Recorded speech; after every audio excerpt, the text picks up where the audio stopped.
Halo teman-teman, Assalamualaikum warahmatullahi wabarakatuh. Berjumpa lagi dengan saya. Di kesempatan kali ini saya mau review unit airsoft lagi. Saya lihat-lihat di video-video sebelumnya, yang video-video terakhir saya selalu review unit-unit yang harganya cukup mahal. Contohnya airsoft gas, elektrik, dan lain sebagainya. Nah, di kesempatan kali ini saya mau review unit airsoft spring yang harganya cukup terjangkau. Bisa dibilang ini harganya cukup murah meriah ya, di kisaran 50 sampai 100 ribuan lah. Nggak nyampe 100 ribu, di bawah 100 ribu. Ini adalah unit The Cobra M159 made in Indonesia.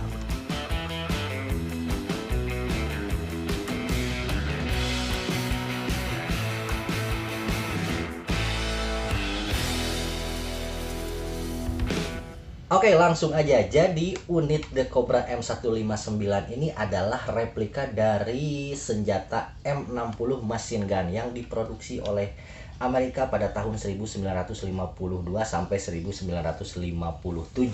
Untuk ukurannya sendiri di versi senjata aslinya ini kurang lebih sekitar 110 cm atau di atas 1 meter dengan bobot 10 kg.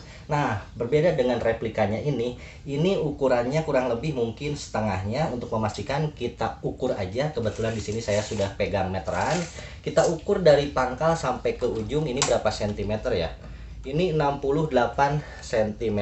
Oke, tepat sekali. Ini jadi skalanya bisa ketahuan ya, setengahnya dari ukuran aslinya. Kemudian dari bobotnya, jika di versi senjata aslinya bobotnya berat banget ya, cukup berat 10 kg. Ini bahkan dengan 2 jari pun bisa saya angkat ya. Maklumlah, ini namanya juga replika toys ya.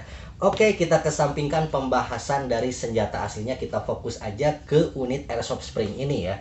Pertama-tama kita amati dulu dari materialnya.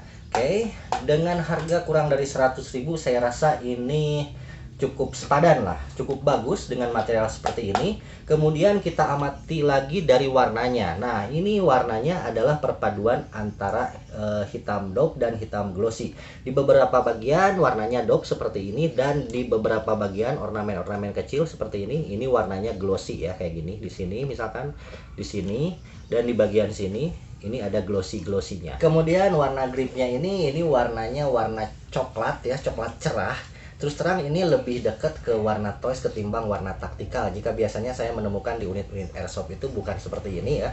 Warnanya lebih tua dan lebih taktikal, ini lebih ke arah toys ya. Di bagian sini juga sama, ini ada warna seperti ini. Ini entah ya, mungkin di versi ini versi terbaru warnanya seperti ini. Dan kalau saya lihat-lihat di internet ada juga yang jual yang versi warna hitam fullnya ya. Ini kebetulan saya belinya yang dua warna seperti ini. Oke, selanjutnya kita amati dari bentuknya. Apakah bentuknya sudah sesuai dengan senjata aslinya atau belum? Pertama-tama kita amati dulu dari bagian paling belakang, dari popornya ini. Kalau saya lihat ini bentuknya mirip banget dengan senjata aslinya seperti ini. Kemudian bagian depannya juga sama seperti ini. Gripnya juga hampir mirip dengan versi senjata aslinya, tapi di sini ada sedikit kejanggalan. Untuk kokangan di versi senjata aslinya ada di bagian bawah sini nih kokangannya. Tapi di sini dibuat di bagian atas seperti ini. Untuk posisi kokangan saya rasa ini terlalu dekat dengan badan kita ya. Jika biasanya kita memainkan airsoft spring itu posisinya cukup jauh, jadi kita ada tenaga pada saat mengokang. Ini terlalu pendek ya, terlalu dekat sebelah sini. Jadi agak susah, agak sulit. Nah, solusinya seperti apa? Saran dari saya, ini lebih enak ditumpukan aja ke dada pada saat mengokang. Jadi tangan kita ada tenaganya, ada space untuk mengokang seperti ini. Ketimbang jika kita tumpukan ke bahu sebelah sini, ini tangan kita nggak ada tenaganya ya.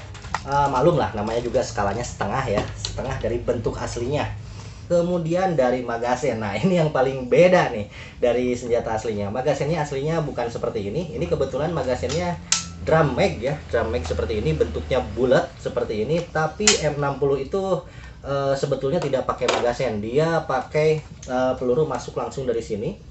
Pelurunya masuk langsung dari sini, saya kasih ilustrasinya. Sebelah sini ya, masuk di sebelah sini, kemudian keluar selongsongnya dari bagian sebelah kanan sini, dan kokangannya ada di bawah sini.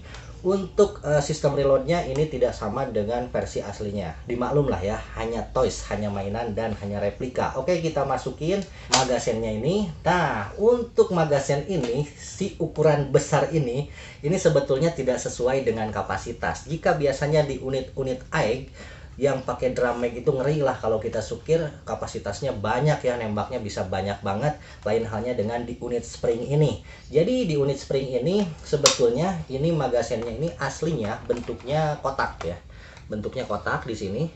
Nah, bentuknya kotak tapi dikasih casing bulat seperti ini sehingga penampilannya seperti drum mag, terlihat seakan-akan kapasitasnya besar padahal ini kapasitasnya cuman sedikit. Secara pribadi saya lebih suka yang magazin kotak. Nah, untuk teman-teman yang kurang suka dengan bentuk magazin drum seperti ini, sebetulnya casingnya ini bisa kita buka ya, bisa kita bongkar, cuman minusnya kita kehilangan sistem kocoknya. Karena kalau misalkan kita bongkar bagian drumnya ini, kita kehilangan kapasitas ruang cadangan di sebelah sini, jadi bagian ininya bolong ya. Oke, kita masukin magazinnya ke unit dan kita amati bentuk-bentuk yang lainnya ya. Nah, kemudian saya pun sempat cari-cari di internet M159 The Cobra ini ternyata ada dua versi. Ada yang bagian atasnya itu ada carry handle-nya dan ada yang bagian atasnya ini pakai dummy scope seperti ini. Oke, kita cabut dulu dummy scope-nya, saya perlihatkan dari dekat ya. Jadi dummy scope ini fungsinya ya namanya juga dummy ya, cuman hiasan doang. Di sini ada fitur laser bagian depannya sini. Kita cabut dulu penghalang baterainya, kemudian kita on kan. Nah, seperti ini ada lasernya ya. Oke, ada lasernya. Jika biasanya di unit-unit airsoft spring yang lain lasernya itu nyalanya dari lubang sebelah sini. Nah, ini berbeda dengan unit airsoft spring pada umumnya, nyalanya sebelah sini ya. Selanjutnya di bagian belakangnya ini, nah ini sebetulnya pernah ada sekitar mungkin 9 atau 10 tahun yang lalu ya. Mereknya kurang tahu saya, ini barang impor dulu. Dummy scope seperti ini pernah beredar di pasaran, itu serinya Sniper MK679 kalau nggak salah, koreksi, mohon maaf jika saya salah. Di bagian belakangnya ini mengadopsi dari sniper itu ya. Kalau kita nyalakan di sini ada lampunya. Jika di MK679 itu mengadopsi dari alat aslinya ya. Jadi ini mungkin di senjata aslinya ini adalah alat untuk pengukur jarak ya. Di MK679 itu ada semacam plastik mika yang di sini ada dummy jarak kalau nggak salah, koreksi, mohon maaf jika saya salah. Tapi di unit M60 ini atau The Cobra M159 ini cuman polos doang kayak gini, nggak ada mikanya, jadi cuman lampu doang kayak gini ya. Oke, kita matiin aja. Terus terang saya lebih suka yang versi carry handle ya, yang di atasnya ini ada carry handle-nya. Kalau ini saya rasa kurang fungsi sih. Oke, kita simpan aja dulu ini. Kemudian kita bahas dari detail bentuk sebelah sininya ya. Nah, di atasnya ini di versi senjata aslinya nggak ada rel seperti ini, yang ada itu pisir ya di bagian sini. Kemudian kalau kita amati dari bentuk ininya nih, bagian sininya ini bentuknya sama seperti bentuk aslinya ya, seperti ini dan seperti ini. Oh iya, satu lagi, kemudian unit ini sebetulnya sebelum beredar The Cobra Made in Indonesia ini sebetulnya sudah pernah diproduksi oleh Hwang He ya. Kurang lebih sekitar tahun 2012 kalau nggak salah saya pernah punya unit ini, dan perbedaannya ada sedikit sih. Di sini kalau produk Hwang He itu di bagian sininya ada relnya. Nah, ini nggak dipasang rel sebelah sini. Kalau Hwang He itu kita bisa pasang aksesoris, di kiri kanannya ini nggak bisa kita pasang aksesoris ya. Selanjutnya ke bagian depan sini, ini juga sama seperti bentuk senjata aslinya. Di sininya juga hampir mirip, cuman yang aslinya ini lebih runcing. Kemudian di depannya juga ini mirip, tapi yang aslinya itu lebih kerucut di depannya. Ini sama full seperti ini, dari pangkal sampai ke ujung diameternya sama. Sementara di versi senjata aslinya ini lebih kecil bagian depannya. Kemudian di bagian bipodnya pun sama, persis seperti senjata aslinya seperti ini. Kemudian bisa dibuka seperti ini dan bentuknya bolong-bolong kayak gini. Oke, secara bentuk 85% mirip lah dengan senjata aslinya, tapi sayangnya unit ini punya skala 1:1,5 ya, jadi ukurannya setengah dari ukuran aslinya. Oke, selanjutnya nggak lengkap rasanya kalau kita review unit tanpa kita tes tembakannya ya. Langsung aja kita isi pakai BB 0,20 gram.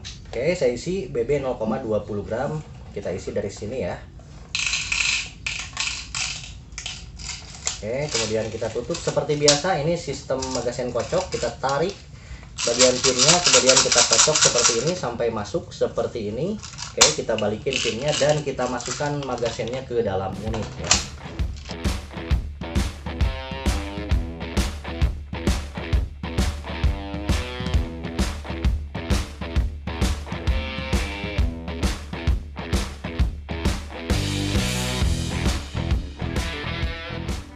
mm 0,20 gram. Tembakan pertama 142, tembakan kedua 182, tembakan ketiga 183, tembakan keempat 179, tembakan kelima